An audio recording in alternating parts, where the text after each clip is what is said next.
Amerika Birleşik Devletleri Dışişleri Bakanı Mike Pompeo, Hong Kong'un otonomisine desteklerini tekrarladı ve uluslararası topluma Uygur Müslümanlara uygulanan Çin vahşetine karşı çağrıda bulundu. Pompeo, Washington'daki basın konferansında Çin'in Doğu Türkistan'daki politikalarını eleştirdi ve Komünist Parti'nin inanca karşı açtığı savaşın bir örneği olduğunu belirtti. Pompeo, tüm ülkelerin özellikle de İslam İşbirliği Örgütü ve Arap Ligi ülkelerinin Çin'in Uygurlara uyguladığı zulme karşı seslerini yükseltmelerini istiyoruz, dedi.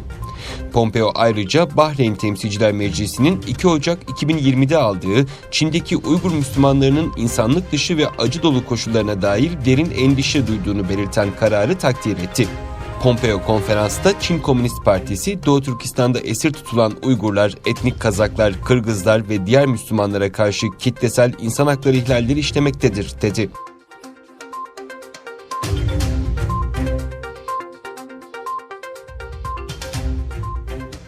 Peter Winter haberinde Doğu Türkistan'daki Hui Müslümanlarının erkeklerinin çoğunlukla tutuklandığını bildirdi.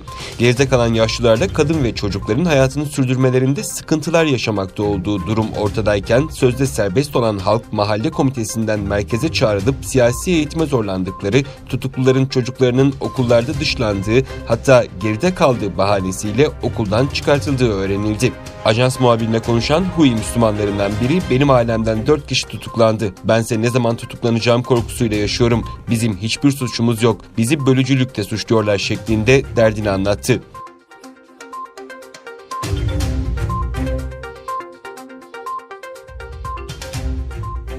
Çin'de 59 kişide görülen salgın hastalığa daha önce rastlanılmayan bir koronavirüsünün yol açmış olabileceği belirtildi. Çin'de onlarca kişide görülen gizemli zatürre hastalığına neden olan virüsün şiddetli akut solunum yolu sendromuna yol açan virüsle aynı familyadan olduğu tahmin ediliyor. Konuyla ilgili araştırma yürüten bilim insanı Xu Jianguo, ilk bulguların hastalığa yeni bir koronavirüs türünün yol açtığına işaret ettiğini söyledi.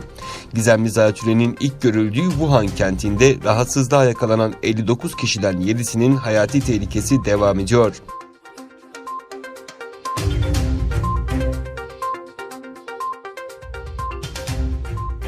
Çin Ticaret Bakanlığı tarafından aktarılan bilgiye göre Başbakan Yardımcısı Liu He, ABD ile kısmi ticaret anlaşmasını imzalamak üzere 13-15 Ocak tarihleri arasında Washington'da bulunacak heyete liderlik edecek. Bakanlık sözcüsü Gao Fang, heyetlerin yakın temas içerisinde olduğunu söylemesine karşın daha fazla detay vermedi. Söz konusu açıklama, anlaşmanın imzalanmasına ilişkin Çin tarafından gelen ilk doğrulama oldu. ABD Başkanı Donald Trump imza tarihi için 15 Ocağı işaret etmişti.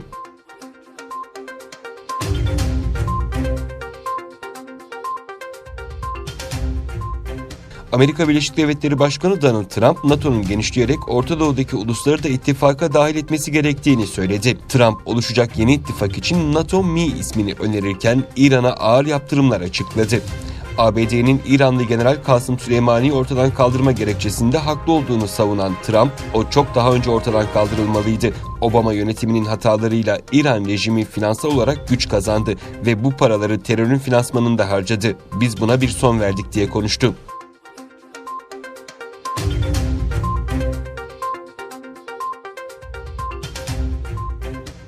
ABD'li yetkililer Tahran yakınlarında düşen Ukrayna yolcu uçağının yanlışlıkla İran tarafından vurulduğu görüşünde. Associated Press'in haberine göre ABD istihbaratının elindeki bilgilere dayanarak konuşan iki yetkili, 176 kişi taşıyan uçağın yüksek ihtimalle bir İran füzesiyle vurulduğunu söyledi. Trump da olaya dair şüpheleri bulunduğunu açıkladı. Ancak İran, ABD'nin bu iddiasını yalanladı.